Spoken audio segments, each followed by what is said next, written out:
Seja bem-vindo. Obrigado, boa noite.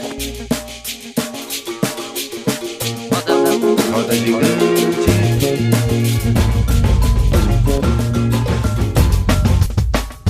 A gente quer ter voz ativa no nosso destino mandar.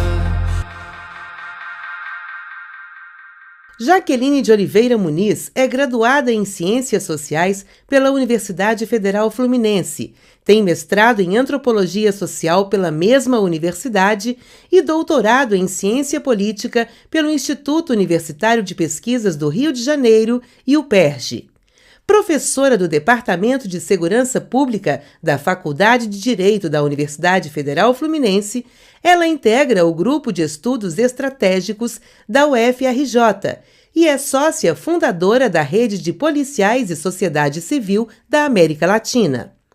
Exerceu as funções de diretora do Departamento de Pesquisa, Análise da Informação e Desenvolvimento de Pessoal em Segurança Pública no Ministério da Justiça. Foi coordenadora setorial de Segurança Pública, Justiça e Direitos Humanos e diretora da Secretaria de Segurança Pública do Governo do Estado do Rio de Janeiro. Jaqueline Muniz contribuiu também na elaboração do Plano de Segurança Pública do Governo de Pernambuco e nos trabalhos técnicos da CPI das Milícias, na Assembleia Legislativa do Rio de Janeiro. Pesquisadora e autora de vários artigos, ensaios e capítulos de livros que tratam da segurança pública, tem sido uma interlocutora sempre presente nos debates sobre o tema no Brasil. Intervenção federal no Rio de Janeiro, militares nas ruas, mobilização de entidades em defesa dos direitos humanos, substituição da pauta reformista pela bandeira da segurança pública. Para ajudar a entender essa situação e seus desdobramentos, vamos dar voz ativa a Jaqueline Muniz. Para conversar com ela, temos na bancada os jornalistas Felipe Betim, do El País, Maria Tereza Cruz, do site Ponte Jornalismo, Maria Clara Prats, a presidente da Rede Minas, Luísa de Castro, e o cientista político e coordenador do NESP da PUC de Minas, Robson Sávio Souza. Jaqueline, boa noite. Boa noite. Obrigado pela sua presença aqui. Antes da gente começar a nossa conversa, queria passar aqui um VT para a gente entender melhor o que está acontecendo no Rio de Janeiro. Vamos acompanhar uma reportagem sobre a intervenção federal na área de segurança do Rio. O Rio de Janeiro é novamente o cenário escolhido para uma intervenção. As chamadas operações de garantia da ordem chegam à Baía de Guanabara trazendo um gosto amargo para suas águas. A cidade já foi invadida por militares armados algumas vezes, como na Eco 92 ou nas últimas Olimpíadas, mas talvez desde a República Velha, quase 100 anos atrás, nenhuma ação foi tão contundente em propor arbitrariedades e a quebra dos direitos humanos. Algumas reações já foram observadas, vieram tanto da sociedade civil como de órgãos do Estado, como o Tribunal de Justiça do Rio de Janeiro ou mesmo da OAB. O que se teme é criminalizar a pobreza, como mostra o desejo fascista por mandados coletivos, revista em crianças e o fichamento de trabalhadores. Como se não bastasse esse espetáculo grotesco, foi criado por medida provisória o Ministério Extraordinário da Segurança Pública, uma demanda antiga da bancada da bala. A invasão da Cidade Maravilhosa e o controle de suas favelas apresentam também um calculado viés político. O marketing da segurança é a propaganda do momento, num momento de incerteza eleitoral. E segundo diversos grupos ligados ao movimento negro, a situação dos pobres e pretos é ainda pior. Eles devem andar munidos de identificação e até equipados com notas fiscais se estiverem carregando algum produto. Os próximos capítulos dessa deprimente novela passarão pelo Estatuto do Desarmamento e pela diminuição da maioridade penal. Já os militares, lembrados da Comissão da Verdade, não aceitarão ser julgados pela justiça comum, caso se aventurem em torturas e mortes. O julgamento, eles decidiram, deverá ser feito pela justiça militar. Jaqueline, você que é uma moradora do Rio, trabalhou durante algum tempo no governo carioca, na área de segurança, como é que você vê essa intervenção? Porque já ocorreram outras, né? A gente teve uma por conta da criação das UPPs, né? A gente teve também na Copa do Mundo e nas Olimpíadas.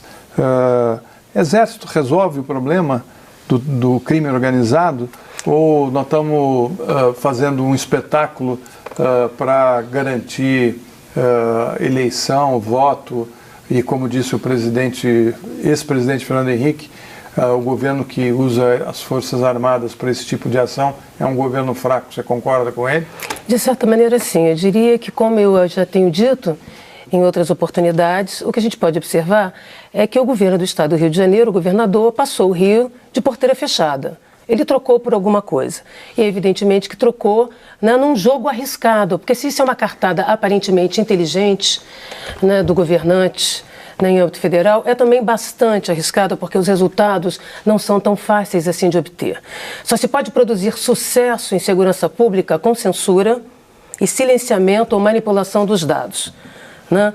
Eficácia, eficiência e efetividade de segurança pública se produz no cotidiano, no dia a dia, do daqui a agora para o daqui a pouco. E não será com uma ação espetacular, né, como espécie de polícia ostentação, como eu tenho dito, uma polícia de espetáculo, né, com recursos teatrais, né, de mau gosto, que vai se produzir o resultado desejado, muito menos em relação ao crime organizado.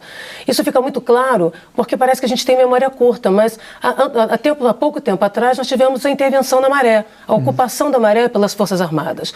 A Rede Maré fez um relatório de mais de 100 páginas em que detalha qual foi o impacto concreto e real ali dentro, na favela, da ação das Forças Armadas. Estima-se, numa conta conservadora, um gasto de 350 milhões a 400 milhões, uma média de R$1 milhão ao dia. Né?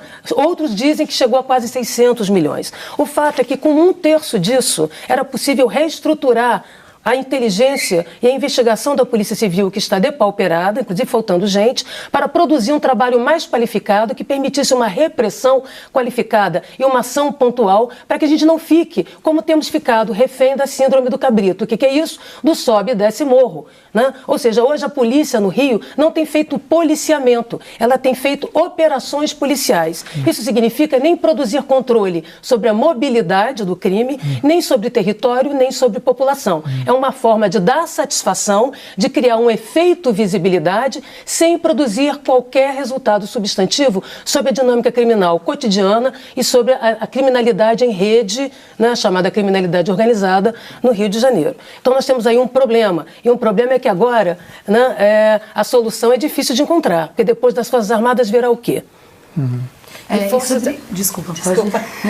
Eu queria perguntar exatamente isso, assim, em que ponto o Exército se une à segurança pública, porque a finalidade dele não é isso, né? Então, de que forma, como que ele pode estar criando um sistema de inteligência na segurança pública se ele nunca se dedicou a isso? Ele não foi criado com essa função e não é para isso que ele existe. Olha, na verdade a gente tem sempre, aqui no Brasil e não apenas no Rio de Janeiro, a gente tem caminhado de prioridade circunstancial em prioridade circunstancial, sabotando a necessidade de uma política pública, seja de defesa, que é fundamental, seja de segurança. É claro que entre a defesa nacional e a segurança pública você tem uma sobreposição, e não é apenas na discussão da fronteira, é também na atuação em situações de emergência, né, dentro do território nacional. A greve da polícia ou grandes eventos. Na verdade, na prática, a Constituição garante que as Forças Armadas sejam aplicadas cotidianamente em atividades de policiamento, tá? E em atividades de LO, garantia da lei e da ordem. Quais são as atividades ordinárias que nesse exato momento as Forças Armadas fazem, independente de intervenção? Patrulhamento aéreo, patrulhamento terrestre, patrulhamento marítimo. É assim em qualquer grande democracia, né? Não há problemas com isso. A questão é outra, é que aqui no Brasil essa prioridade tem virado assim, precisamos fazer alguma coisa, de qualquer maneira, né, por qualquer um para produzir qualquer resultado. Né? E é isso que é problemático, o mau emprego das Forças Armadas. É como se o Exército, em particular, estivesse fazendo bico na segurança. Tem gente que, para complementar a renda, né, faz o Uber. Tem gente que, para complementar a renda, leva o cachorro para passear. E parece que nós estamos sucateando também as Forças Armadas, dando a ela um papel subalterno. Por quê? Porque pela Constituição, desde 30... As polícias militares são força reserva e auxiliar do Exército. Mas o que tem acontecido é exatamente o inverso. Isso cria um problema que eu tenho escrito já desde o início dos anos 2000, que é o seguinte: a Força Armada, sendo empregada com regularidade em atividades convencionais de polícia, fazem com que ela perca a sua capacidade combatente. Ou seja, ao mesmo tempo em que faz com que ela não adquira sua capacidade como força comedida ou como força policial. Ela vira um ornitorrinco, ou seja, nem uma coisa, nem outra. Correto? E isso é muito grave, porque expõe as Forças Armadas, em especial a Força Terrestre, o Exército, a toda sorte de riscos. Primeiro, porque a Força Armada são modos de espera para ação, formas de prontidão. Polícia são formas de ação em tempo real. Pronto emprego. Aconteceu um crime, eu não posso esperar 10 horas, 15 horas para as pessoas irem para a rua. É no aqui e agora do seu medo, é aqui e agora da sua insegurança que a polícia atua. Polícia antes, durante e depois. Outro problema sério em relação ao emprego das Forças Armadas é que a inteligência que as Forças Armadas produz, ela não é aplicada ao varejo da criminalidade, e muito menos à criminalidade organizada, correto? Então a ideia de que tem uma inteligência soberana por trás, que a chegada das Forças Armadas vai mudar em qualidade e em quantidade a ação de segurança no Rio de Janeiro, é um ilusionismo que combina mais com David Copperfield do que com a realidade. Eles estão mal aparelhados para esse tipo de combate, né? Porque tanque de guerra, metralhadora, né? Você mesmo falou... Sim, eu tenho falado e insisto o seguinte: um soldado do Exército, tudo que ele carrega no corpo é muito mais que 50 quilos, fora o seu fuzil. Né? Então, para ele sair devidamente equipado, né, com todos os meios que ele dispõe, e é necessário que ele o tenha, ele tem isso. Bom, se passar uma pessoa e roubar seu celular, né, ele sai correndo feito uma tartaruga, quer dizer, ele não tem como imobilizar defensivamente o seu agressor. Da mesma maneira que colocar um tanque na praia de Copacabana ou, por exemplo, no Largo do Machado, pode ter um efeito e visibilidade de carro alegórico de escola de samba, mas evidentemente não vai produzir nenhum resultado, porque você não pode dar um tiro com canhão. Correto? Qual é o controle que você tem do território? Nenhum.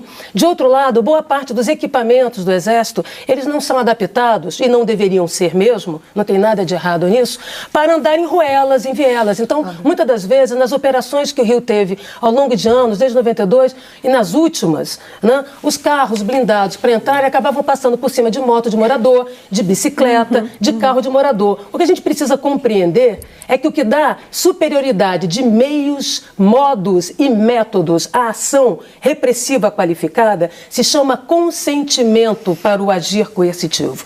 Consentir, sentir junto, quer dizer a colaboração da sociedade, do morador, daquele ali da esquina que melhor entende os problemas da insegurança que ele experimenta. Se você não tem o apoio da população ali na esquina, correto? Você se torna estrangeiro em seu próprio território. Aumenta o nível de resistência, não apenas armada, de grupos ou bandas armadas, mas a resistência passiva da sociedade, que vai dizer para você: não vi, não ouvi falar, não sei, e tem raiva de quem sabe. Ou seja, você fica ali perdido naquele território em desvantagem tática. E isso as Forças Armadas sabem, porque para elas poderem ter superioridade, pela doutrina de guerra, elas precisam ter forças morais, não é isso que se diz? E mais que isso, agir com a psicologia de massas. Então, só aí já temos dois problemas que as Forças Armadas enfrentarão. Incomoda o Exército também, já está incomodando, né? Apesar da intervenção ter curto prazo, de certa forma, parte do Exército está incomodado com essa situação, né? Eu diria que não é um consenso se nós lembrarmos que alguns meses atrás o próprio comandante-geral do Exército chamou a atenção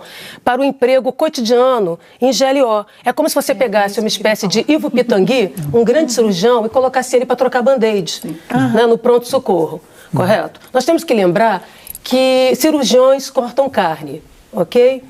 Açougueiros também. Um e outro tem precisão no seu corte, com finalidades distintas. Certamente eu não quero que um cirurgião corte a minha picanha, porque vai tornar a picanha dura.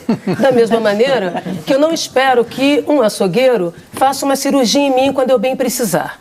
Não é mesmo? Então, é óbvio que nós precisamos de uma ação articulada entre os meios de força no Brasil para os fins da segurança pública e para os fins de defesa. Mas essa confusão que nós temos feito, ela é intencional. Ela atende a propósitos de poder, mais do que a um projeto político de segurança pública ou de defesa. Eu tenho observado, desde o anúncio da intervenção, esse ato de tempo que deu algumas coisas que têm me chamado a atenção e causado até indignação, além do meu trabalho como jornalista, até como cidadã mesmo, né, de observar, a falta de um anúncio, uma coisa anunciada muito às escuras.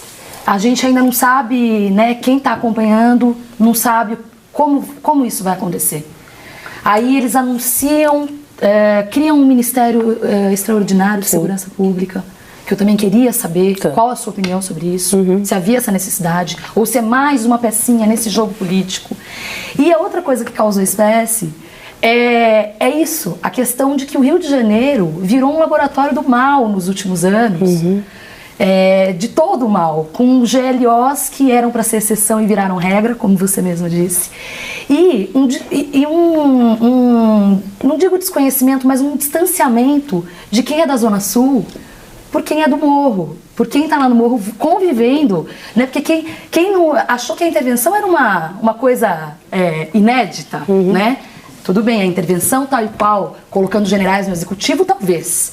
Mas a gente vive a GLO desde 92, como foi muito bem citado. Então eu queria equacionar isso, quer dizer, a segurança pública poderia ser resolvida, essa tal crise, né, que todo mundo fala, de uma maneira civil, porque a intervenção federal não precisava ser necessariamente militar, certo? Se ela não for resolvida de uma maneira civil, ela não será resolvida.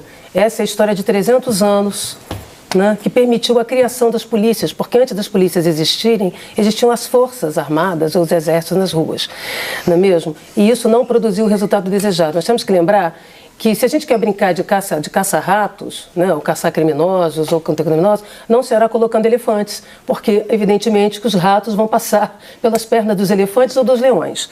Né? Isso depois a gente pode detalhar. O Rio, sim, tem sido palco. Ele tem sido palco desse laboratório e há razões históricas e políticas para isso. Primeiro que as principais bases, o Rio é uma cidade fortaleza, não foi apenas uma cidade-estado há tempos atrás, é uma cidade-fortaleza. A maior parte das instalações das Forças Armadas, as principais, as de maior relevo, estão no Rio de Janeiro. Portanto, é fácil você mobilizar o Estado-Maior e os recursos ali. O segundo é que o Rio pensa o país, né? Se nós observarmos, desde a época de que o Rio era capital, tem uma ideia de que o que acontece no Rio serve de farol, retumba, né? Tem uma ressonância muito grande para dentro e para fora.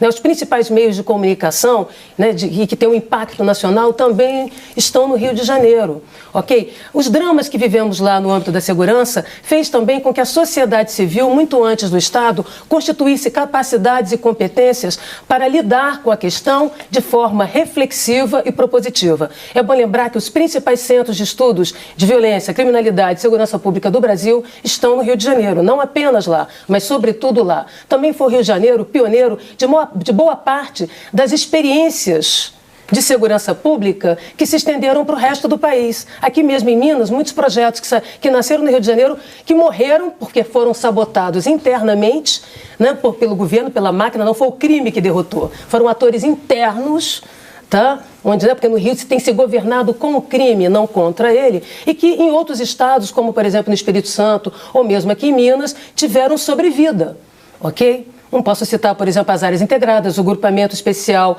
né, que era o GEPAI, de ação especializada, né, policiamentos comunitários especializados em ação em comunidades populares, entre muitos outros. No entanto, por que será que esses programas, todos experimentados desde a década de 80, os primeiros programas de policiamento comunitário também foram no Rio de Janeiro, foram todos sabotados? Qual a rentabilidade política e eleitoral que isso tem? Tem várias. Ok? Então tem, né, e aí podemos pensar isso de várias maneiras. Acho que isso é um ponto importante de se chamar a atenção em relação ao que se coloca hoje no Rio. Tá? E, portanto, a disputa ali no Rio, né, todo mundo está querendo ser candidato. Tem que lembrar também uma coisa, eu não sei se todo mundo aqui é da minha época, muitos aqui são mais jovens que eu, mas no início nós temos que lembrar o seguinte: há muito tempo atrás, já no final da década de 80 para cá, mais propriamente sendo precisa, nos anos 90. Nos anos 90, todo mundo tinha um general de estimação para colocar na Secretaria de Segurança Pública, à direita, à esquerda, ao centro e ao lado. Tanto fazia o seu endereçamento ideológico ou partidário, que você não apresentava uma proposta de segurança pública. Você não apresentava um plano de segurança pública, um projeto de governo da sociedade. Você apresentava: eu tenho aqui meu general. E o meu general vai falar alto, vai ter peito de pombo, vai gritar, e no dia seguinte as coisas vão se resolver. É como se fosse um apetite de ordem, uma espécie de apetite autoritário por autoridade, uma espécie de lógica tutelar que destitui cada um de nós da nossa soberania enquanto cidadãos. À esquerda e à direita, nós temos um discurso tutelar, de tutela. Tem alguém que vai cuidar da gente, que vai resolver os problemas para a gente, porque cada um de nós tem coisa mais importante para fazer, correto? Então, como é que você substitui esse déficit de cidadania? Com fortões de ocasião, certo? Bom, passou a fase dos generais, né? Chame um general para resolver o problema, né? Entramos na fase dos bacharéis ou operadores de direito. O negócio é fazer cumprir a lei, entendeu? Como se a lei não fosse interpretada e como se a lei fosse aplicada, não tivesse seletividade na aplicação da justiça na lei e tudo mais. Então, havia-se a ideia dos bacharéis, né? O que está na lei, bastou estar na lei, está no mundo. Não é isso? O que não está na lei, não está no mundo. Aliás, primeiro artigo do Código Penal, se não me engano. Ok, então, a fase, né, do decreto. Eu criei a lei, logo o mundo mudou. Legalista. Né? Não, mas mais que legalista, formalista. Que negava a qualidade decisória na esquina, seja do policial, seja do promotor, seja do defensor, seja do próprio juiz. Ou seja, a gente mente que manda, o outro, né, e o outro finge que obedece.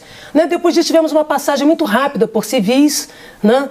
Cientistas sociais e outros atores da sociedade civil, né? E depois nós tivemos, então, uma ocupação de operadores das polícias, em especial da Polícia Federal. Então, boa parte da Secretaria de Segurança Pública do Brasil passaram a ser ocupados por delegados federais. Não há nada contra isso, é apenas dizer que são projetos institucionais, projetos corporativos, que buscam imprimir visibilidade às suas lealdades primeiras. Quem é a lealdade primeira? A instituição onde você pertence.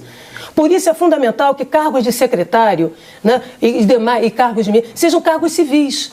A espada não define o limite do seu corte e nem restringe o seu poder. Se o seu vigia é mais forte que você, ele senta na sua cadeira e governa em seu lugar. Se ele é mais fraco que você, ele se vende ao primeiro da esquina.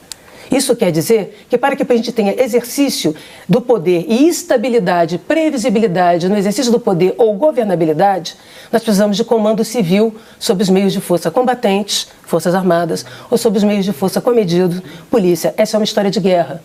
Essa foi uma história do mundo ocidental, de afirmação da democracia, ok? Passamos, então, pelos juízes, pelos promotores, ocupando, pelos delegados, correto? E agora estamos voltando mais uma vez, curiosamente, a essa leitura restritiva de ordem, né, e impositiva de ordem, como se a ordem tivesse dada lá em cima e que basta cumprir, negando que a ordem é construída por todos nós. Então temos aí um problema, e esse problema é de mentalidade, porque quem chamou o exército para as ruas foram todos os governos legitimamente eleitos no Brasil, de Fernando Henrique para cá. Né? Então, se nós temos hoje a presença continuada das Forças Armadas se improvisando na atividade de policiamento, correto? Né? Com cheque em branco, porque ninguém aqui assina cheque em branco, ninguém aqui assina uma procuração em aberto. Pois é, o mandato de policiamento no Brasil é assim, e tem sido assim, eu tenho chamado a atenção para isso desde a minha tese de doutorado nos anos 90. Então, quem é que chamou, pôs todo mundo na rua de novo, se improvisando, afastando de Brasília? Parece que ninguém quer as Forças Armadas em Brasília, mas todo mundo quer lá fazendo outra coisa, entendeu? Vai se ocupar dando o que fazer, dar serviço. Eles estão à toa, dão serviço aí. Não é assim.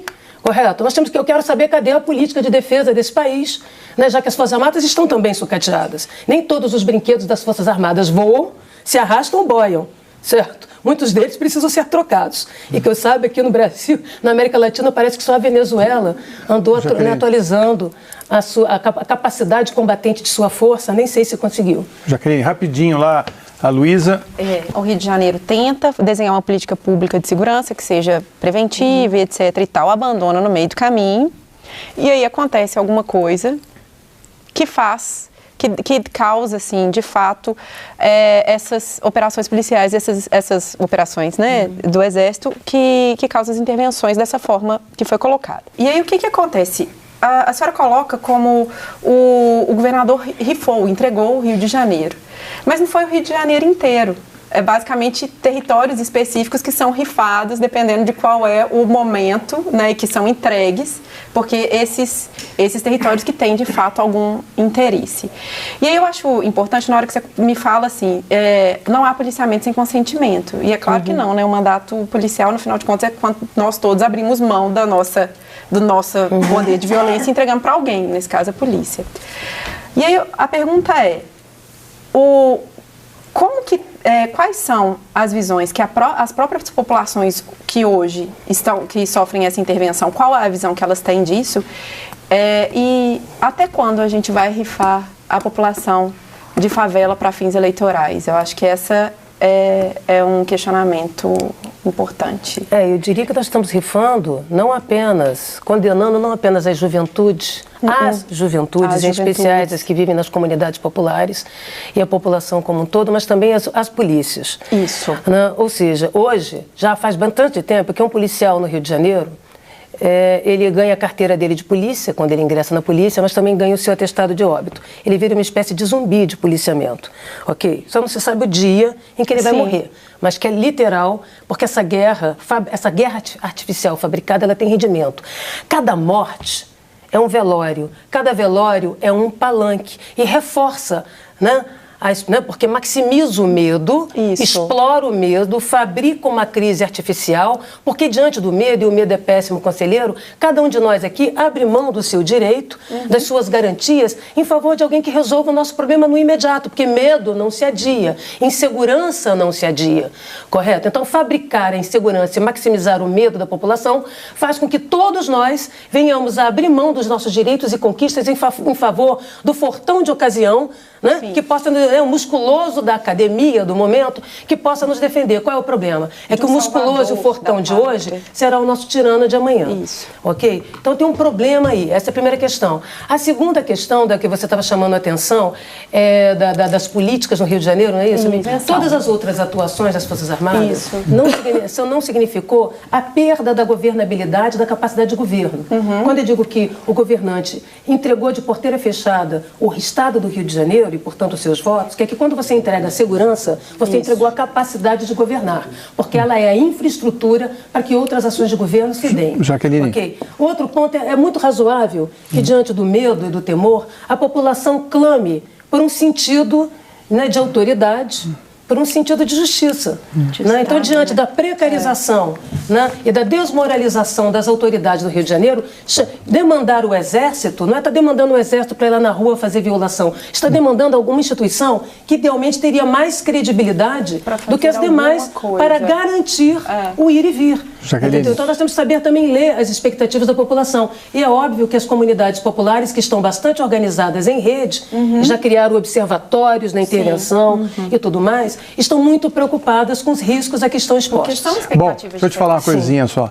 Aqui tem comando, o comando já está pedindo para mim encerrar faz tempo. A gente volta com essa discussão daqui a pouco. O Voz Ativa vai fazer um pequeno intervalo e daqui a pouco a gente volta.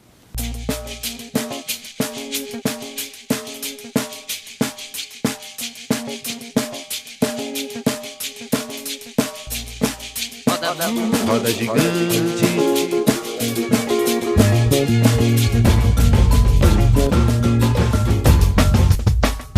A gente quer ter voz ativa no nosso destino mandar.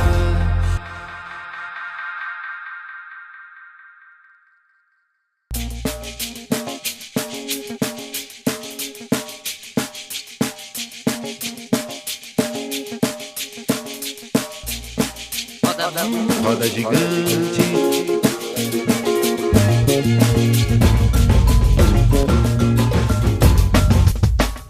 A gente quer ter voz ativa no nosso destino mandar. Estamos de volta ao Voz Ativa, hoje conversando com a professora e pesquisadora Jaqueline Muniz. Jaqueline, preparamos alguns quadros com dados sobre a violência no Brasil. Vamos conferir. O Brasil é um país que mata. mata jovens, negros e mulheres, pobres, nortistas e nordestinos. A polícia brasileira é uma polícia que mata.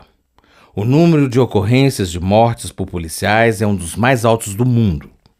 Os dados registrados no mapa da violência, coletados pelo IPEA e Fórum Brasileiro de Segurança Pública, são chocantes. Segundo o Ministério da Saúde, em 2015 foram 59.080 homicídios, uma taxa de 28,9 mortes por 100 mil habitantes. Em apenas 3 semanas, o total de assassinatos no país supera a quantidade de pessoas que foram mortas em todos os ataques terroristas no mundo, nos 5 primeiros meses de 2017. Os estados com as maiores taxas de homicídios são, pela ordem, Sergipe, com 58,1 por 100 mil habitantes, Alagoas, com 52,3 e Ceará, que registrou índice de 46,7 assassinatos por 100 mil habitantes. A taxa do Rio de Janeiro é 30,6. Minas Gerais registra 21,7. São Paulo tem 12,2 homicídios por 100 mil habitantes. Em relação às cidades, Altamira, no Pará, encabeça a triste relação, com índice de 100,7, seguido da cidade baiana de Lauro de Freitas, com 97,7, e Nossa Senhora do Socorro, em Sergipe, que marca 96,4 homicídios por 100 mil habitantes. Das 30 cidades mais violentas, 22 estão situadas nas regiões Norte e Nordeste. O município do Rio de Janeiro tem uma taxa de 28,8 assassinatos por 100 mil habitantes, próximo da média nacional. Chama atenção o perfil das vítimas de assassinatos no país. Entre 2005 e 2015, 318 mil jovens foram assassinados, o que significa que de todos os homicídios ocorridos no Brasil, 54,1% das vítimas tinham entre 15 e 29 anos. O assassinato de negros aumentou 18,2% no mesmo período, enquanto a taxa de assassinatos de não negros reduziu 12,2%. As armas de fogo são responsáveis por quase 72% dos assassinatos no Brasil. Quando o volume de armas cresce em 1%, o impacto na taxa de homicídios é o dobro. Com relação à morte por policiais, os números absolutos apontam para São Paulo, que registrou 848 mortes, seguido do Rio de Janeiro, com 645, Bahia, que registrou 299 mortes por confronto com policiais.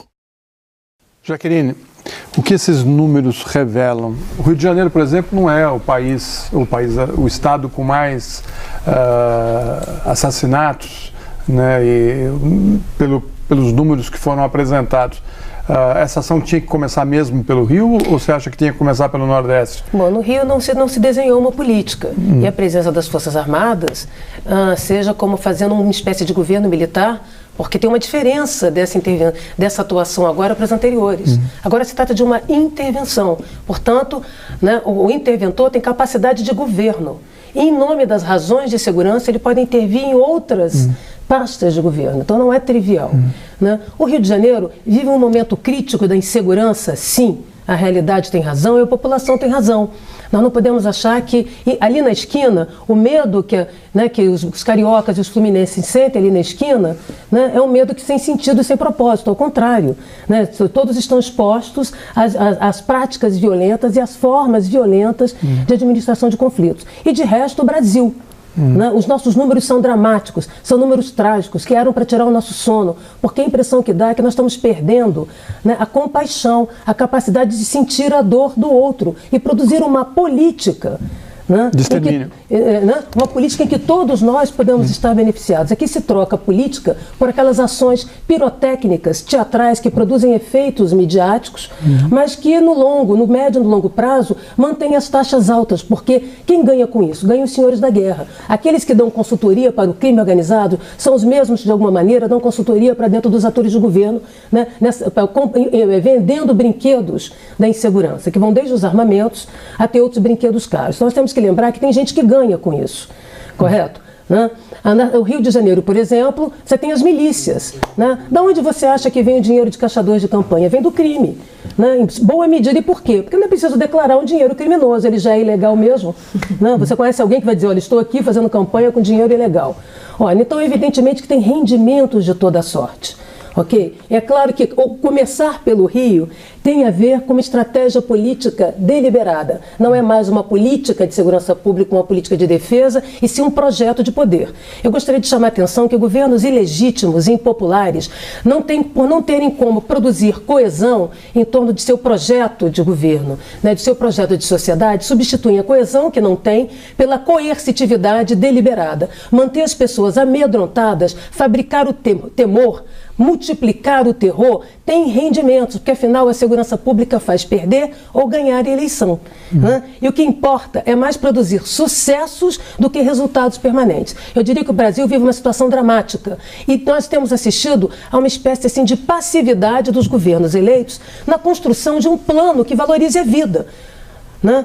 Nos últimos 10 anos nós tivemos várias tentativas de formulação, e aliás planos escritos de redução das mortes no Brasil, correto? E eles não saíram do papel, correto? Eles foram adiados. Eu mesma participei de inúmeras reuniões em Brasília, creio que Sávio também, muitos outros que aqui estão, né? E aquilo não saía do papel, aquilo era secundário, era entendido como sanitário. De um lado, porque os atores de direita gostam de fazer bravatas moralistas, bradar lei e a ordem, mas eles não querem que os problemas na esquina sejam resolvidos. Né? Eles precisam que a tragédia da segurança siga, né? Para que eles continuem tendo votos, fabricando guerras para terem palanques. Palanques para os seus discursos. Do outro, a esquerda também, que foi, de certa forma, abandonou esse tema. Né? A vida não pode esperar. Eu não posso esperar a redução da desigualdade, eu não posso esperar a melhoria na educação, eu não posso esperar a reforma da saúde, que os problemas estruturais do Brasil resolvam para que as pessoas tenham suas vidas garantidas. Porque aqui nós temos os matáveis. Né? Quem são os matáveis? São os pobres. São pobres não brancos que moram longe, que morrem na mão de pobres não brancos que também moram longe. Nós estamos reproduzindo a música do Caetano do Haiti. Okay? E como é que a esquerda vem se posicionando, né, digamos assim, os políticos mais progressistas? Não, primeiro a gente vai fazer uma reforma da sociedade. Quando a sociedade foi igualitária e todos nós tivemos acesso aos bens sociais urbanos, educação, a cultura, aí a violência cai. Não é assim.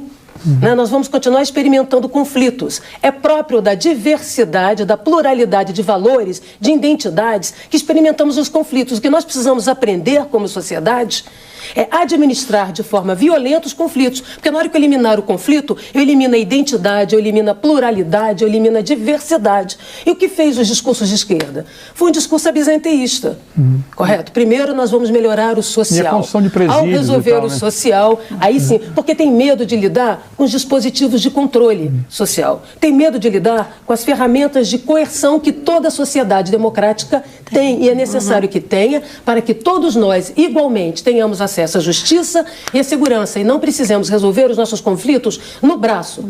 Porque cada um de nós aqui, e não apenas eu, temos capitais culturais, políticos, econômicos e simbólicos diversos, diferentes e desiguais. Portanto, se eu tiver que resolver o meu conflito com você aqui no tete-a-tete, eu vou acionar a minha rede, você a sua, e alguém aqui vai sair em desvantagem. Entendeu? Nós não teremos uma produção de uma justiça justa, e sim uma justiça que me favoreça ou que te favoreça conforme o jogo de poder. O Robson tem uma questão. Eu vou nesse mesmo tom, porque nós estamos completando praticamente 30 anos da Constituição Federal de 88. Essa Constituição não reformou o nosso sistema de segurança pública. Nesse período, houve aumento de investimento na área da segurança pública e, não obstante, uma deterioração dos indicadores. Aconteceram algumas reformas incrementais, como você citou em vários estados.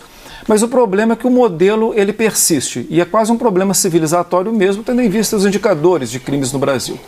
Mas às vezes nós analisamos a segurança pública dissociada de um outro sistema que fortalece e que trabalha junto com ela, que é o sistema de justiça criminal. Isso. Por exemplo, em relação à punição de policiais, tanto em termos de violência e corrupção, você tem uma complacência enorme do Ministério Público e do Judiciário. Justamente setores também que não foram reformados em 88, que ultimamente têm cada vez mais sendo vitaminados, inclusive criando uma certa excrescência, quase que um Estado paralelo. Você acha que reformas incrementais no sistema de polícia, sem enfrentar, e no Rio de Janeiro eu acho que o caso é claro, a corrupção e a conivência que os sistemas de justiça, principalmente o sistema de justiça criminal, opera junto à segurança pública? Olha, eu diria que nós temos que enfrentar esses dois desafios simultaneamente, porque a vida não pode esperar. Nós não podemos dormir com a paz de espírito com essa matança de policiais e de civis no Brasil. Correto? Não é razoável. Então nós temos que, ao mesmo tempo, ter reformas incrementais, ações pontuais no tempo presente e ações estruturais. Eu diria, sabe, que de fato o Brasil entrou na redemocratização e não mexeu em dois pilares básicos. Não fez a repactuação federativa dos meios de força e dos seus mandatos. Por meios de força, os meios de força combatentes, forças armadas, e os meios de forças comedidos, e é bom que eu repita isso, polícias. No Brasil, os mandatos das polícias seguem como um cheque em branco, uma procuração em aberto, e reproduzem um modelo de 68, a última vez em que se fez uma reforma na estrutura policial brasileira, ok? Distribuindo monopólios ou quase monopólios de policiamento entre as organizações. Isso faz mal à saúde da democracia, da estabilidade de governos legitimamente eleitos e da sociedade. Por sua vez, também não fizemos uma reforma no sistema de justiça. Ele continua tratando a desigualdade como algo natural. Né? Não se produz uma justiça justa no Brasil, e sim soluções judiciais.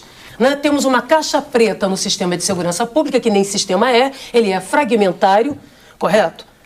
Nós temos boas vontades entre os atores e não integração ou articulação. Por isso parece gargalhante falar de uma inteligência integrada. O que se tem são boas vontades, trocas no fio do bigode. Você faz isso aqui comigo, eu faço isso ali para você. Portanto, trocas de gentileza. E nesse momento, esse sistema. O judiciário se afasta mais do problema, né? Porque ele cria uma casta, né? Na medida que ele tem benefícios que a maioria da população não tem, ele vai só se distanciando cada vez mais. De uma certa maneira, ele é um pilar fundamental. É uma reprodução de privilégios. Exatamente. E essa reprodução de privilégios reflete essa cidadania sob tutela que nós constituímos aqui. Ou seja, como se sempre o cidadão brasileiro precisasse de alguém, de uma babá. Essa babá ou é um jurista, ou é um advogado, ou é um policial. A gente tem sempre alguém dando ordem unida em você. Né? Nós estamos sempre destituindo cada um de nós da nossa vontade, da nossa expressão. E muitas das vezes fazemos isso também nos programas de redução de violência. Correto? Muitas vezes tratamos a população e a juventude exposta a risco social em situação de vulnerabilidade como se eles não tivessem soberania de suas vontades. Entendeu? Vira uma espécie de mico-leão dourado de programa social com camiseta. Correto? Temos que avançar nessa direção. Então, por que o Brasil não fez uma reforma da justiça e da segurança? Porque, afinal, eu ali na esquina, eu não encontro, né? Eu preciso... O que é uma autoridade legal e legítima? Aquela que pode produzir uma solução superior aos meus meios privados, particulares e desiguais de afirmação dos meus direitos diante dos seus. Ok? Então, o sentido de autoridade que a população demanda e reconhece nas Forças Armadas, e ela não está errada, ela deveria também estar reconhecendo em outras instâncias do poder, que foram, evidentemente, depauperadas, desmoralizadas, seja pelos privilégios, seja pela ação transversal, né, da corrupção.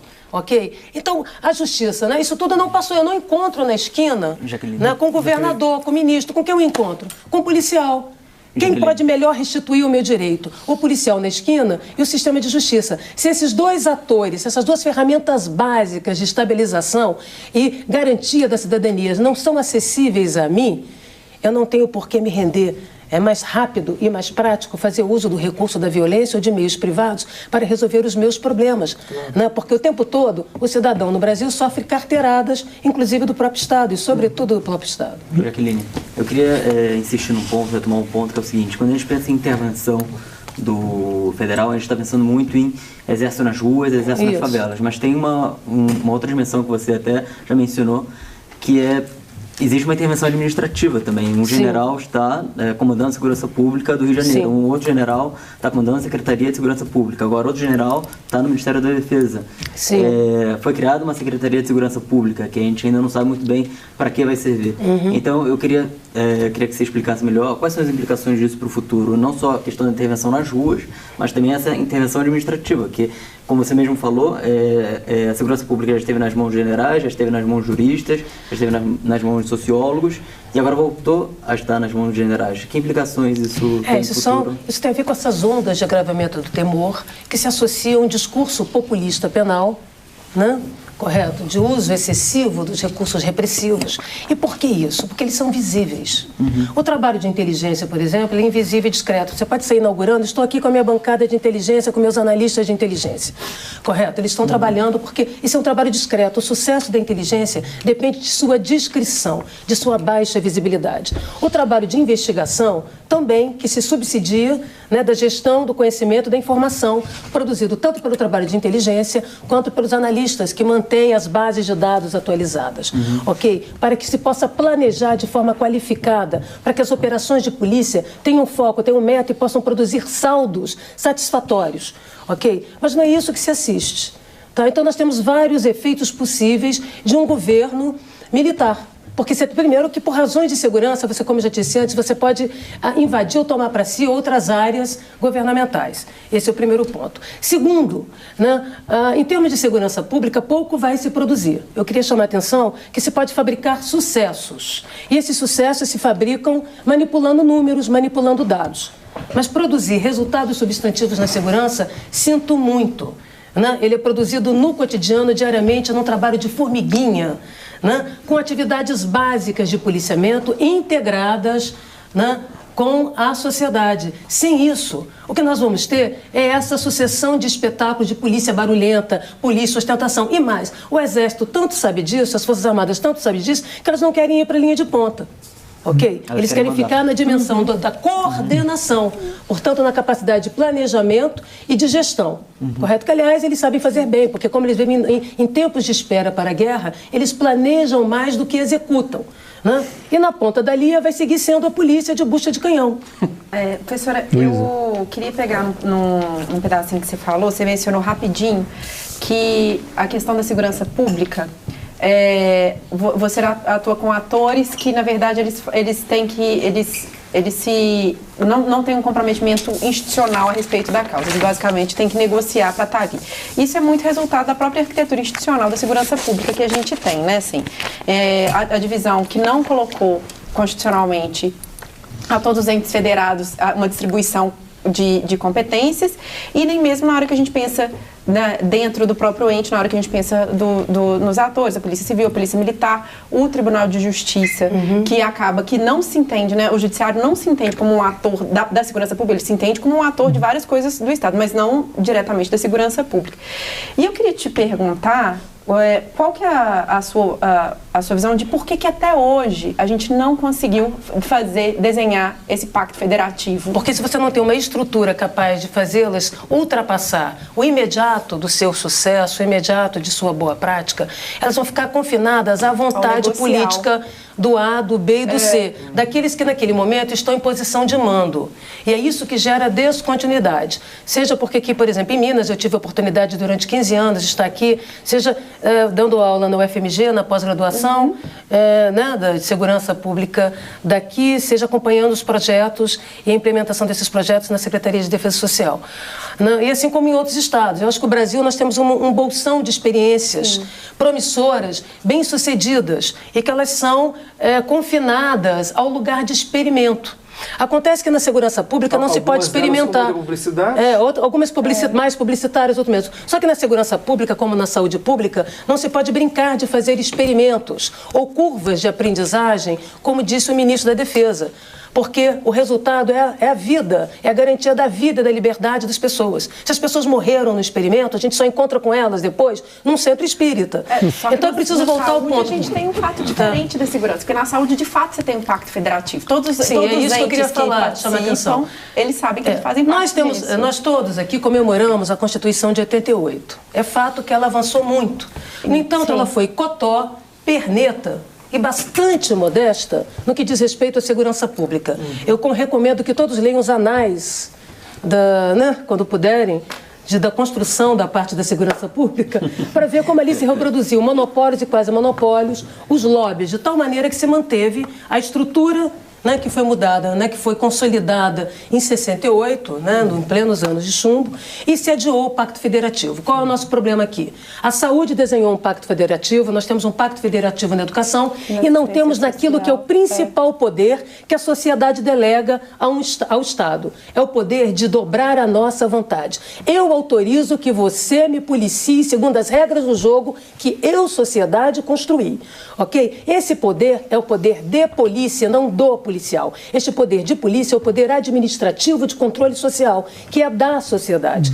Curiosamente, ok, o Brasil, né, como muitos países que passaram por regimes de exceção, não fizeram um pacto federativo para definir as competências exclusivas, partilhadas e redundantes entre as diversas polícias ou diversas agências estatais com o poder de polícia ou com capacidade de controle e de regulação. Eu queria dizer para vocês que da Polícia Federal ao Guarda Municipal da Esquina, nenhum deles tem mandato definido. É uma bateção de cabeça e uma sucessão continuada, vertical e horizontal de carteiradas. Essas desautorizações continuadas entre os agentes de força é para torná-los indigentes, indulgentes, vulneráveis ao mandonismo político, por um lado, e à apropriação privatista, mercadológica, mercantil de outro. Ou seja, tem muita gente ganhando.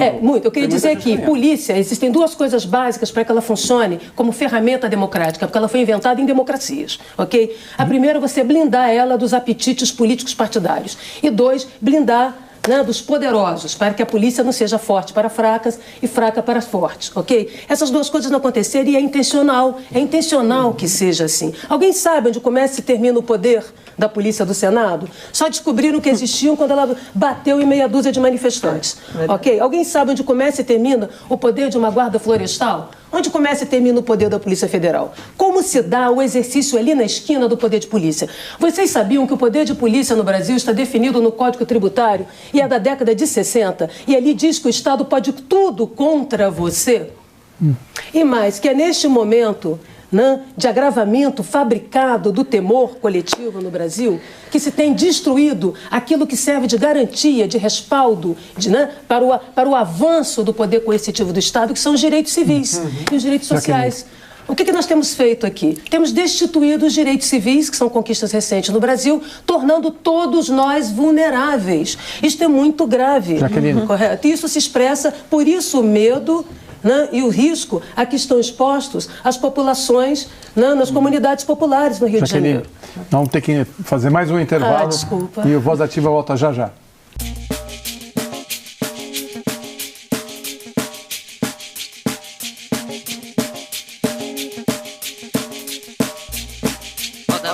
Roda gigante.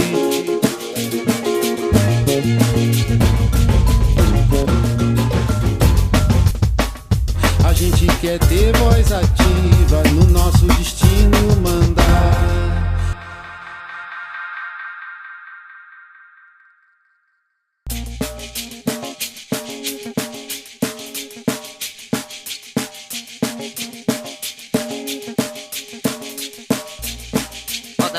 Roda gigante.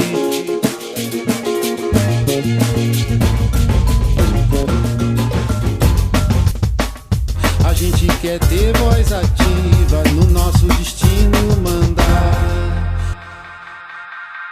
Estamos de volta com o terceiro e último bloco de Voz Ativa com Jaqueline Muniz. Jaqueline, tem jeito de acabar com o crime organizado?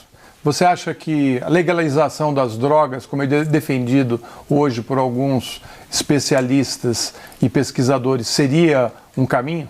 Sim, é de fato um caminho, sim. A questão das drogas tem que ser tratada como uma questão de educação e de saúde pública, e não como uma questão repressiva.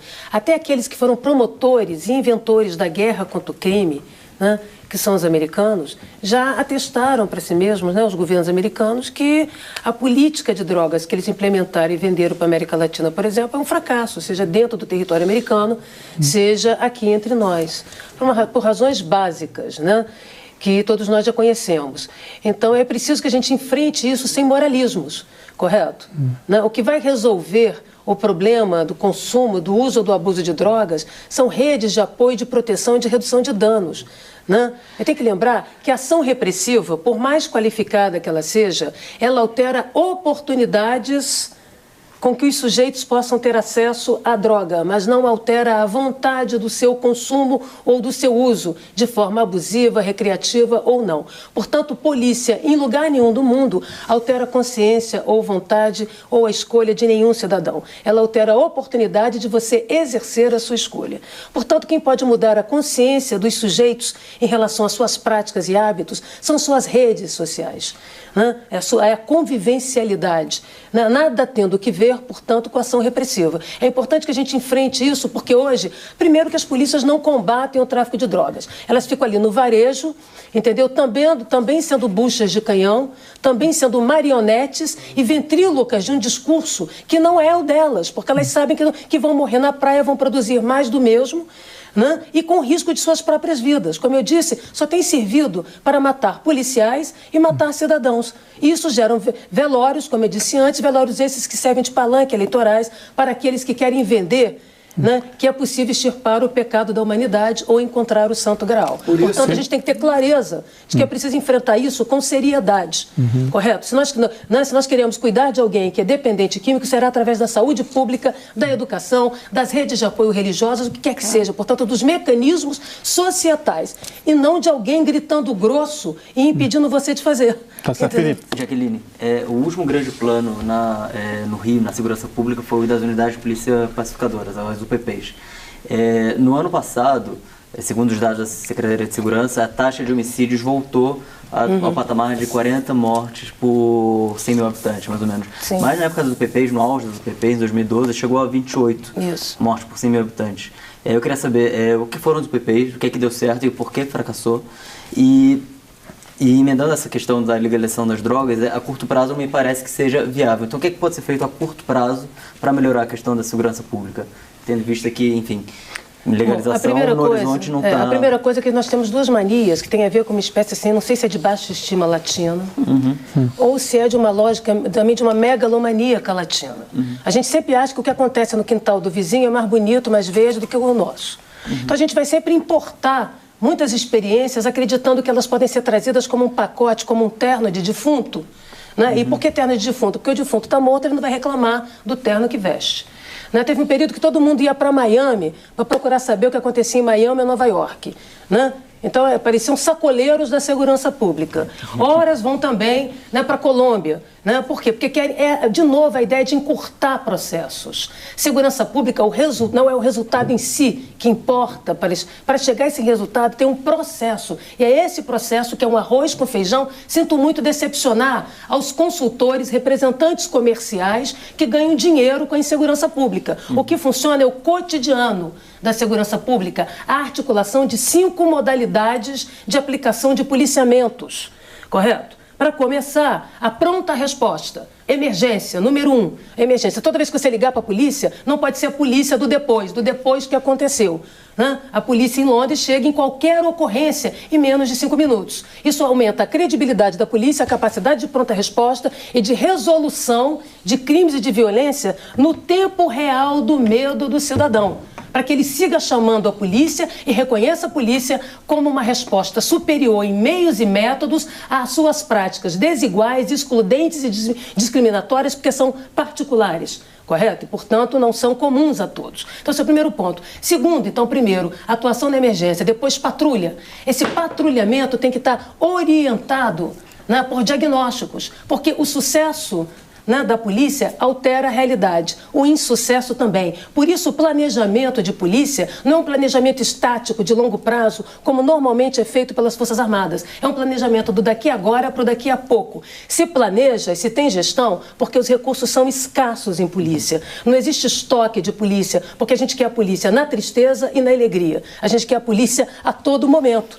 Polícia é para estar todo dia toda hora ao nosso lado. Por isso que não tem polícia em reserva para eu chamar, né? Ela é sempre pronto empregada, correto? Então já tem que ter uma distribuição, uma capacidade ostensiva que responda às demandas diferenciadas de cada lugar da cidade e do estado, né? Então, já falamos de patrulha. Além disso, temos operações, que a gente chama de operações especiais, que é para ação, né, de tomada de assaltações pontuais, ou seja, em ocorrências de elevado risco. Quando é que você faz operações especiais? Quando as outras modalidades de policiamento não são capazes de produzir o resultado a baixo custo. O que é o baixo custo? Zero morte, zero vitimização. Não tem a ver com a taxa de êxito das SWATs internacionais é zero morte de policiais, zero morte de cidadãos. Não é isso que acontece aqui. Ok? Investigação e inteligência. Você articulando essas 5 dimensões que são convencionais, óbvias, do trabalho de qualquer organização policial, seja tudo isso numa única organização ou em várias. O problema não é ter várias organizações, ao contrário, faz bem à saúde da segurança pública um modelo pluralista. Não se pode ter monopólio policial, porque ele sabota qualquer possibilidade de governo eleito. Dá deveres e limites. Tá certo? É por isso que em sociedades democráticas federativas, países federativos, você tem uma pluralidade. Os Estados Unidos tem mais de 30 mil polícias e não gera problema, né? Como a gente acredita aqui. Então tem que articular isso de uma maneira consistente, né? Isso significa profissionalizar as polícias, deixar de usar o policial como moeda de troca, correto? Então não precisa reinventar a roda. Nós temos aqui um patrimônio de experiências bem-sucedidas que foram sabotadas por dentro, seja porque a caneta acabou a tinta orçamentária, seja porque o desmando tinha rendimento, né, para esses senhores da guerra. Foram as UPPs. Okay. As UPPs, fechando, as UPPs, elas não são remédio para todos os problemas. Essa é para começar. O que era a UPP? O UPP era uma forma de ocupação pontual, né, era uma unidade destacada militar de ocupação, correto? Provisória, cujo seu sucesso era o seu fim. Ela teria que se transformar numa unidade convencional de policiamento. Para tanto, ela tinha que reverter, né, a um nível de resistência social à presença, expectativa de presença ou forma de ação policial, porque afinal as comunidades populares do Rio de Janeiro experimentaram, né, uma relação infeliz com a polícia nas últimas décadas. Então se tratava de resgatar a legitimidade, a confiança para que se possa policiar, para que a polícia seja polícia e não um bando armado a mais a disputar territorialidades. Okay? Isso não é trivial, isso não é feito de um dia para o outro, né?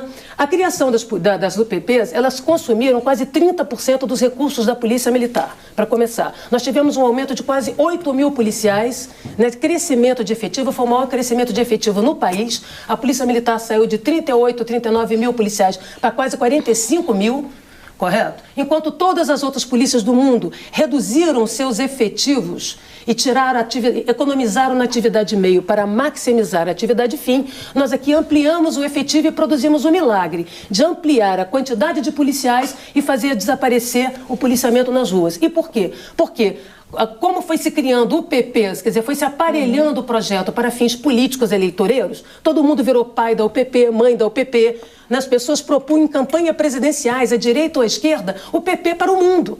Isso desvirtuou o planejamento das UPPs. Não poderiam ter as 38 que tem, porque você não tem como crescer a polícia indefinidamente. Esse é o primeiro ponto. Segundo, jamais foi uma política de segurança. E é essa confusão que nós temos feito e que presta um desserviço a todos nós. Nada mais era do que um programa especializado de policiamento. Para que ele seguisse tendo resultados, era preciso que acima dele tivesse um guarda-chuva chamada política de segurança. Aqui a gente confunde política de policiamento, programa de policiamento, com políticas públicas de segurança. Tudo que a polícia produz, seja o que é repressiva, preventiva, dissuasoriamente, é provisório no tempo e no espaço, ok? O que faz com que o resultado de polícia se estenda no tempo são investimentos em infraestrutura social e urbana que vem dentro desse guarda-chuva chamado política de segurança. E que não foi feito nas UPPs. Eu pude conversar na época com o governo, fui chamada por eles para ajudar a reestruturar as UPPs e colaboramos como pesquisadores e colaboramos com todos os governos legitimamente eleitos, né, que tenham projetos democráticos e republicanos, e na época informamos que, tinha que parar e fazer um freio de arrumação. Tinham 13 UPPs, não precisava crescer mais que isso, tinha que primeiro reestruturar. Segundo, para fechar, o efeito PP era um efeito provisório, que é um efeito de saturação de policiamento em área. Ele faz cessar o tiroteio, ele satura de policiamento, mas ele permite o deslocamento de mancha criminal. Portanto, era previsível, tal como informei, que depois daquele período, né, as dinâmicas criminais voltariam a crescer pelo imobilismo dos recursos policiais, que agora estavam estáticos, feitos soldados de chumbo, quando polícia é mobilidade tática no território. Claro. Então, os resultados da UPP, e para fechar, a UPP foi uma espécie de projeto da PM, era como se fosse a PM sozinha tentando fazer o verão da pacificação. Não entrou o trabalho de inteligência, a Guarda Municipal não esteve lá, a Polícia Civil não pôde apoiar, de tal maneira que sem um trabalho de inteligência e investigação, todo dia o policial tinha que fazer tudo de novo e mais uma vez. Hoje eles estão reféns, né, desse próprio projeto, que foi desmantelado politicamente porque ele dava prejuízo ao crime, dava prejuízo às carreiras políticas criminosas no Rio de Janeiro, né, e ele era um farol de transformação e de cidadania para o policial, de resgate da dignidade policial e de resgate da dignidade da população. E é por isso que ele deu errado, porque ele podia dar certo. Jaqueline, você falou, você mesmo disse que o Rio é um local de experimento, e o que a gente vê realmente é isso. Pelo menos nas últimas 4, 5 décadas, tudo foi experimentado no Rio. Foi experimentado de acordo com a contravenção, foi experimentado as UPPs, foi experimentada a força-tarefa criada pelo governo Fernando Henrique Cardoso, e a gente vai aí com inúmeras experiências. Como, então, fazer com que o Rio deixe de ser esse local, pôr um freio de arrumação? O que pode ser feito hoje, mesmo independente dessa intervenção nesse momento, né? O que pode ser feito para a gente colocar um freio nisso? Que o Rio não seja experimento, entendeu? E que a gente continue assistindo pobres e pretos sendo assassinados e policiais também, que são pobres e pretos. Né? Eu diria que esse espaço de experimentação, de transformar a segurança pública num laboratório, é uma irresponsabilidade republicana e que se faz presente em todo o Brasil. A diferença no Rio de Janeiro é o grau de visibilidade com que essa experimentação, essa brincadeira de mau gosto, chega ao conhecimento de toda a sociedade. Não foi diferente aqui em Minas. Eu acompanhei de perto o desmonte de boa parte dos projetos que foram desenvolvidos nos últimos anos. O mesmo aconteceu em Pernambuco e tem acontecido sempre que se tem mudança de governo, porque a lógica aqui é não colocar azeitona na empada alheia. Ok? Como você não pode colocar azeitona na empada alheia, todo mundo tem que reinaugurar o que já está inaugurado. Né? E esta lógica predatória, que é um modo de governar, né? Que evidentemente se beneficia do medo, né? Das pessoas, da insegurança, faz com que bons projetos caiam na vala comum, né? Do que não deu certo, quer dizer, uma espécie de desmoralização e desacreditação. E isso é intencional. O que nós precisamos? Defender direitos, sim, defender a necessidade de políticas públicas, parar de nos deixar reféns do medo. Eu tenho dor de dente e quando eu fico com dor de dente, essa dor me tira a razão. Agora, quando eu procuro um dentista, ele diz, olha, é um problema de canal. Vai doer mais um pouco, vai doer um pouquinho mais, mas tem uma solução. O caminho é esse, pavimentando gradualmente, com apoio da sociedade civil, com transparência e controle social. Né? Como eu disse em outros momentos, olha, é fato que temos uma intervenção. Agora, do limão à limonada, temos que construir com mecanismos de controle. Nós temos que saber qual é a auditoria que está sendo feita, qual é o plano. A questão do correto. controle. O que se pretende fazer, porque está claro que tem um improviso. Não é que os militares foram pegos de surpresa. Tá certo? Eles estão fazendo ensaio técnico para o sambódromo da insegurança desde as últimas intervenções.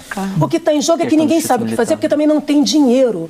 Tá certo? O governo federal vendeu uma proposta que ele não tem como sustentar até o final do ano. Não tem recursos para isso. E as próprias Forças Armadas, cautelosas que são, exigiram duas coisas. A primeira, que sua ação fosse julgada como crime militar. Porque eles querem ter poder de governo, mas eles não querem ser responsabilizados pelo poder de polícia. Mas isso é uma licença é mais pra ou matar? menos como, eu te dou poder, eu quero poder, mas não quero ser responsabilizado pelo exercício do poder que você me deu. Ok? Né? É o cheque em branco. É o mandato em aberto. Ponto 1. Então, primeiro, quero ser julgado entre os meus. Eu estou aqui mandando em tudo, ou pelo menos dizendo que vou mandar, mas eu quero o sucesso, mas eu não quero o fracasso. Né? Eu não quero pagar a conta do fracasso. ok? Dos riscos a que eu estou exposto. O segundo é que, não tendo capacidade de agir, de tomada de decisão individual, que a gente tem que lembrar o seguinte: a lógica das Forças Armadas, e é para ser assim, quanto mais você sobe na hierarquia, mais aumenta o poder decisório e a capacidade de comando, porque a tomada de decisão não é uma tomada individual, né? Porque senão você perde a guerra. A tomada é um grupo, quem manda é o comandante. Na polícia é o inverso. Quanto mais você desce na hierarquia, mais aumenta o poder decisório, porque a decisão é individual. Porque o policial está ali para poder tirar a medida correta do conflito e buscar a solução mais adequada, mais singular para aquele problema. Então, o que acontece? Por que as Forças Armadas querem mandatos coletivos? Porque eles estão em desvantagens táticas no território, porque não tem a logística adequada, as táticas adequadas, a estratégia adequada e o fim político é duvidoso. Ok? A sua visão com relação aos mandatos coletivos? Isso. Então é óbvio que eles iriam pedir essas duas coisas como salvos-condutos, como cautelas para a sua ação. Olha, você está brincando de pôr as Forças Armadas na rua? Então, queridos, agora vocês têm que dar a contrapartida. É previsível isso. Em relação, duas perguntas rápidas. Em relação a essa relação entre os governos civis e as polícias. Se, por um lado, os governos civis nos planos estaduais e federal desmontam programas para atender interesses políticos, em outros momentos, esses governos são totalmente reféns das forças policiais. Sim. Uma greve policial, por exemplo, desestabiliza qualquer governo. Sim. E muitas vezes do jogo do dando que se recebe é que inclusive cria-se e fortalece-se essas castas policiais. Isso é uma questão. A outra questão tem a ver com a situação lá no Rio de Janeiro. Quer dizer, o general fala que está fazendo uma experiência quando você tem um governo central altamente ilegítimo e fraco e um governo estadual que não tem nenhuma legitimidade. Que laboratório de experiência é essa a partir dessa fala desse comandante agora das Forças Armadas? Então, está todo mundo ganhando tempo, está todo mundo vendo qual é. Sabe você sabe aquela seleção brasileira que ninguém chuta gol? Fica dancinha de siri, todo mundo chutando para o lado? É mais ou menos isso, está todo mundo estudando. E isso é muito grave, demonstra essa dimensão de improviso. Tem que fazer alguma coisa, qualquer coisa, de qualquer maneira, por qualquer um. Esse é o primeiro ponto. Segundo, a contrapartida. O outro lado da moeda de um mandato em aberto é essa autonomização predatória dos meios de força. Quando a espada decide por ela mesma, ela não tem por que encolher a sua capacidade de corte e de ferir, ok? Então isso é uma coisa muito básica, que são jogos de chantagem. Se de um lado você transforma a polícia em atores indulgentes e indigentes, de outro elas viram autarquias sem tutelas, substituindo e criando governos policiais. Essa é a história das democracias, de como você contém o poder da espada para que ele possa servir a sociedade, para que ele não caia nem em mãos ruins, tá certo, de um lado, né? E não vira a espada de Highlander de outro, saindo cortando cabeças à torta de direita, correto? Esse é um problema sério no Brasil. Nós não temos dispositivos de controle e de governabilidade dos meios de força. Por isso, nós temos assistido alguns meios de força se tornarem partidos, ou, na expressão que eu prefiro, autarquias sem tutela. Qual o problema disso? Que fica então tentando tapar o rabo do outro. Eu ouvi muitos de policiais dizendo o seguinte: primeiro você vai a mestre Rex, né? Para abanar rabinho para você. Você manda ele matar para você, manda ele roubar para você. Depois ele descobre que pode ser seu sócio. E no final ele descobre que não precisa de você e que pode mandar sozinho. Essa é a história do Rex, quando o rabo decide o corpo. Quando a arma desenha a mão e quando a mão desenha o pensamento. Esse é o primeiro ponto. E a situação ainda é mais crítica. Vocês me perguntaram e eu queria chamar a atenção sobre a questão da criação desse Ministério de Segurança Pública. Ora, com tão pouco tempo, ele praticamente não vai produzir. Primeiro, de um lado, ele parece uma dança de DAS. Ei, você aí, me dá um DAS aí. Me dá um DAS é um cargo público. Isso, DAS, um cargo comissionado. Ok? E tem muita gente que não pode ocupar lugar de prestígio, então vai ter que ir para outro lugar. Isso também acontece nas polícias estaduais. Quando você não vira comandante da polícia, o que você faz com essa pessoa? Você tem que arrumar outro lugar para ele. Vai para a casa militar. Você não faz nada lá, fica fazendo chefe, fica se fazendo cerimonial, mas você ganha um DAS. Ok? Aliás, eu não sei por que temos casas militares, porque eu acho que os estados não vão decretar guerras contra outros. Mas, de toda maneira, isso é um resíduo que depois a gente pergunta mais à frente. O fato é que esse Ministério da Segurança Pública, ele não seria uma má ideia se ele não tivesse surgido nesse contexto com as intenções que tem. A impressão que causa é que é mesmo para algemar a Polícia Federal. Correto? Na verdade, já foi, né, criando o Ministério, abre-se aquele álibi. Agora podemos mudar tudo na Polícia Federal, mudar o superintendente-geral. Esse negócio de lava-jato já lavou demais. O negócio de lava-jato é coisa de posto de gasolina. Acabou. Correto? E não é à toa que a primeira medida agora, é bom lembrar que diretor, tanto partidos de esquerda como de direita propuseram a criação de um Ministério da Segurança Pública, né? E que quando a gente cria um ministério é porque a gente quer, de alguma maneira, emprestar prioridade, foco. Mas para isso tem que ter uma política pública. Sem política, correto, nada mais é do que também um jogo de cenas. Correto? Que de um lado pode afetar deliberadamente a ação da Polícia Federal, correto? Né? E de outro criar essa aparência de que está se fazendo alguma coisa. Jaqueline, só um minuto. Eu queria passar para a Lu, que ela estava querendo fazer uma pergunta. O Ministério, ele faria sentido se a gente, de fato, mexesse no que é arquitetura institucional da segurança pública hoje, né? Então, assim, considerando que no desenho constitucional que a gente tem, fica grande parte da segurança pública relegada aos estados, aos entes federados e estados, se a gente não rever isso, esse Ministério... Ele me parece basicamente um rearranjo. Eu tiro coisas de lugar e que já existem e coloco num outro lugar. E aí eu acho que a farra dos DAS também, onde você está virando uma Delegacia Federal de Segurança Pública, ok? Primeiro, não mexeu no fundo, não criou recursos. Não pactuou com os estados. Não pactuou com os estados. Não fez não se criou uma repactuação federativa. Não tem um Plano Nacional de Segurança Pública que faça sentido. Então, portanto, nada mais é do que um recurso. Uma nova caixinha. É um recurso político de visibilidade que também vai ter um problema, vai ter que ser preenchido. É um corpo sem órgão. Ok, para dar visibilidade.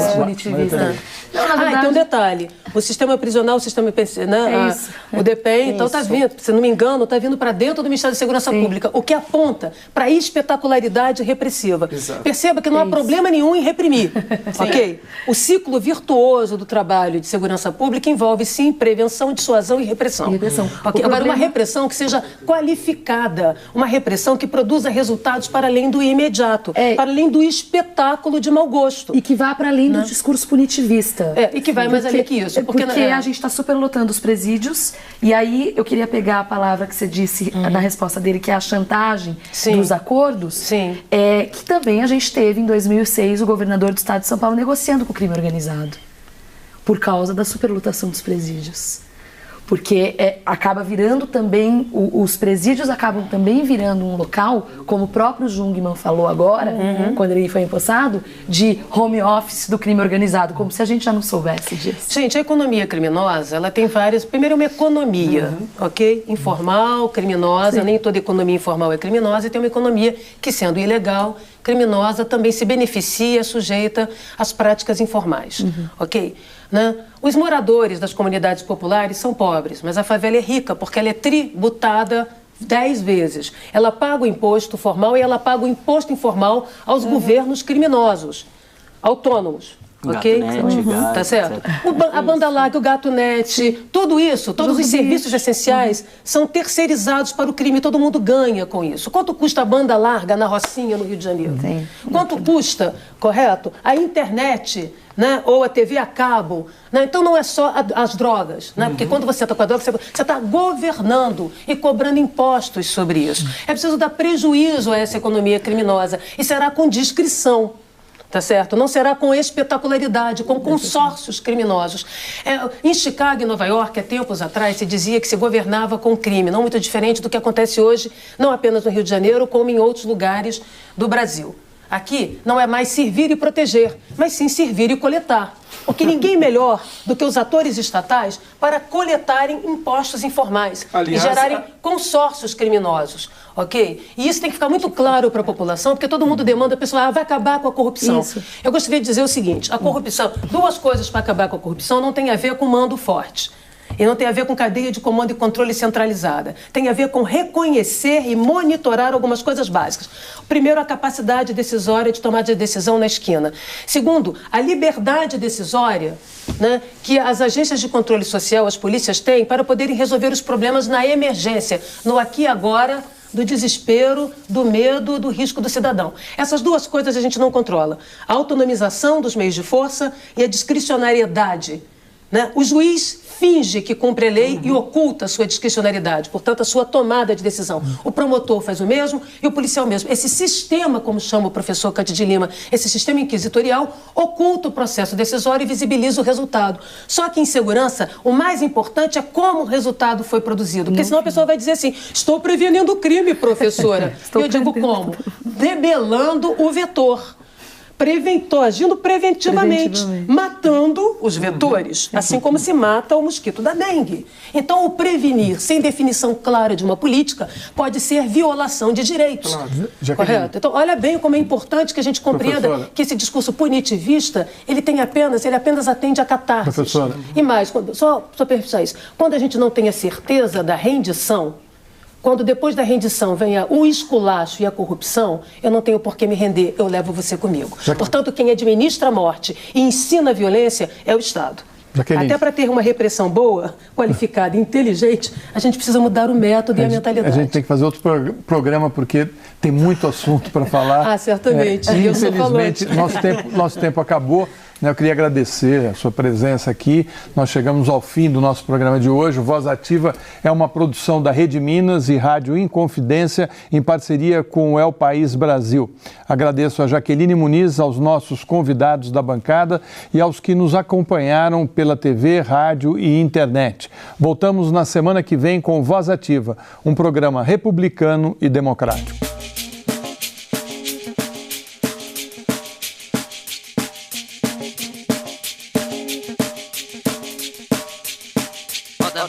Roda gigante, roda mundo, roda gigante.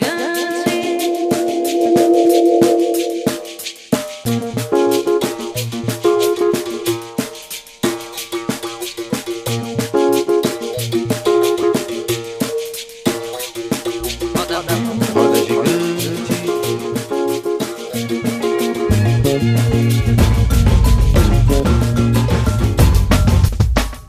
A gente quer ter voz ativa no nosso destino mandar.